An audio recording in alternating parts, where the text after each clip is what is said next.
Great awakening, light lords, and grand rising to those who have not yet awoken to the fact that everything you do, you set an example for everyone else. Everything that you see, you are making everyone else see that, and everything that you think of, you are connecting with people or a situation that that is within that thought, within this realm, that is based around that thought within this realm. Everything that happens in life, period, is basically a reflection of everything else that happens. This is why we call it the collective consciousness. And we call it this because everyone that's conscious of everything that's going on, everyone that's conscious, what you are aware of, what the individuals are collectively aware of, is what determines what happens in civilization, in human civilization. If we were more aware of the things that happen within the cosmos and on this planet and in each one of our lives, then we would be able to understand each other more.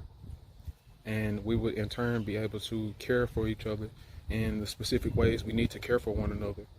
And we'll be able to connect to one another in the ways that we need to connect. We must realize that everything in this reality is fractal. Everything's reality is a puzzle piece to the next piece. And all of those pieces are infinite, and we are constantly expanding and progressing through different states of consciousness. What we must realize is that whatever you do, whatever I do, I'm setting an example for the rest of humanity to do. I'm setting an example for the rest of my brothers and sisters.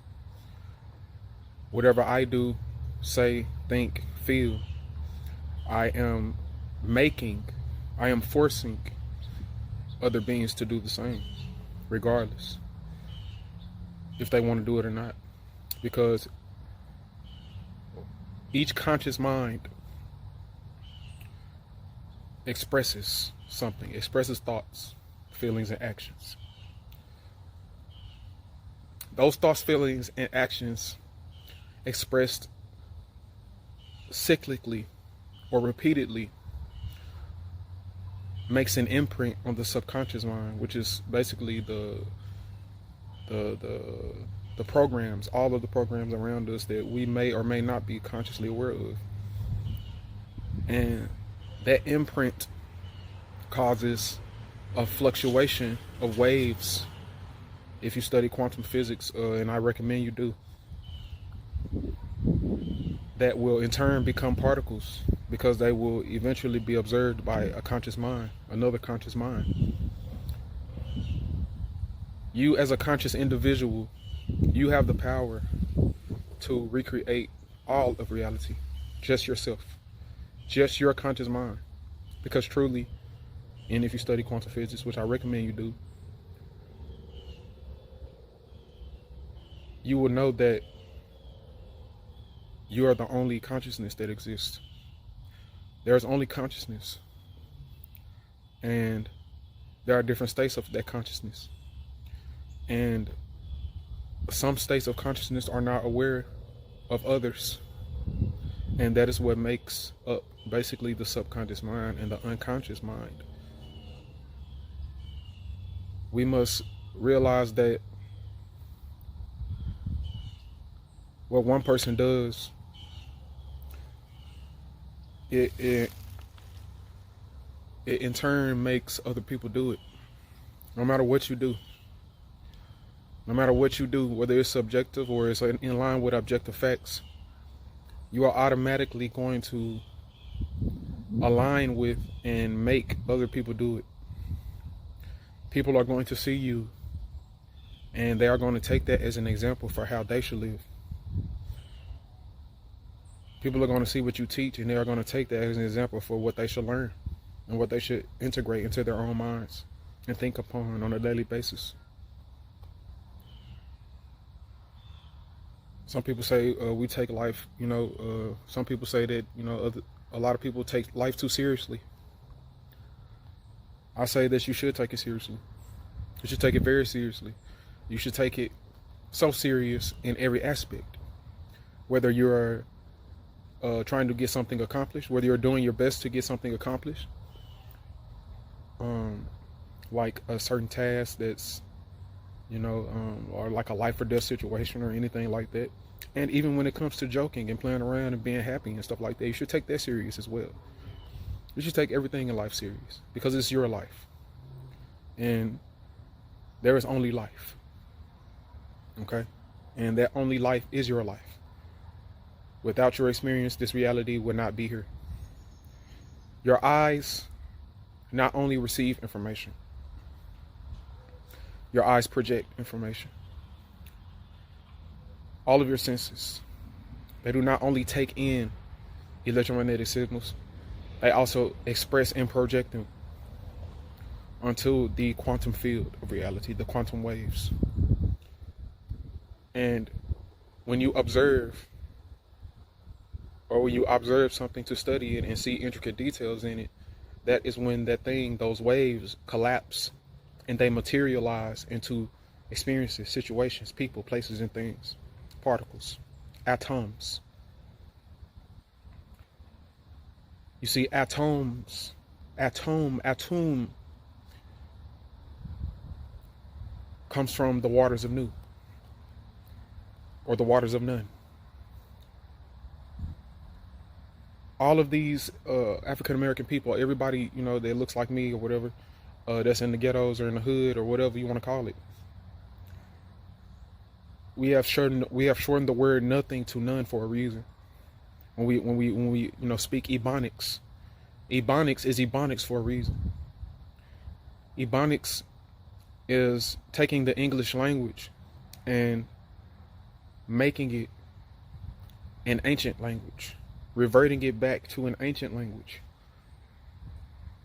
shortening terms and definitions for us to more easily and more readily communicate with one another, for us to more easily transfer information, loads of information, in shorter sentences, in shorter words. So when we say no thing, we can break down that etymologically. The no thing is to know a thing, period, at the same time. Because if you know everything, then you know nothing. Because everything will be nothing. But when you try to look into details, and when you look within the illusion of separation, that's when things become something. Because it's just some of the thing that is no thing. It's some of it. It's some of no thing. It's a summation. It's a fractal summation of a piece of no thing, which is everything. Those who are genetically ready to hear this information, those who are genetically open to this information, are the only ones that are going to understand. But in order for that information to actually get to them, we must put it out. We must express ourselves. We must utilize the information that we have unlocked within our DNA and express it out to others. Express it out to the collective consciousness using these devices that we have, this phone and the internet, and just going, walking around and conversing with people and opening your mind to connect with people like you. And people that may be willing to learn it if they do not already know it. Expressing this information, looking into the details. When you look into the details, those particles collapse, and those experiences must happen. When you are going through situations that you don't understand, when you go through situations that you feel you may be suffering in, you may be having pain in, it is because you are not aware of what's actually going on. You are not aware of yourself. We must study ourselves. We must know ourselves first before anything. Before any subjective thing. Because once we study ourselves subjectively, we will find out that objectively we are everything.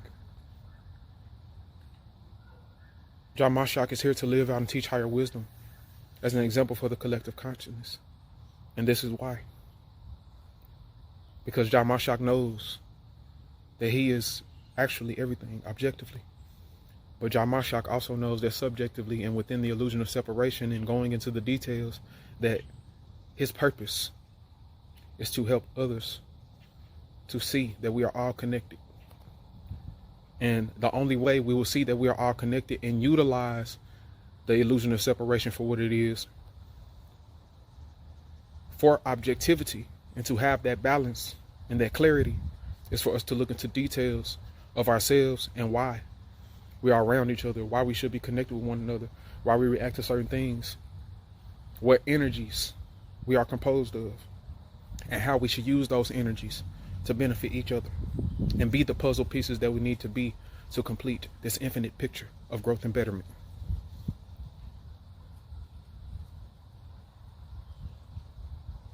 Open your mind. See that without you, there is no thing. Without you, your consciousness, you cannot experience this realm. With your consciousness, other parts of you can be like you. Our primary purpose is to grow and better the collective consciousness, the minds of all of the beings that are consciously aware of being in this reality, so that we can become more aware of the finite details that connect us all, so that we can replicate this consciousness throughout the cosmos. Once this consciousness is replicated throughout the cosmos, we won't have to be in confusion about everything about the situation we're in. We'll be able to consciously control each situation that we're in by controlling ourselves, and by in turn controlling our environments, and by in turn bringing the kingdom of heaven as above so below, as it is on earth, as shall it be in heaven, and as it is in heaven shall it be on earth, as the ancients say. I love myself, family.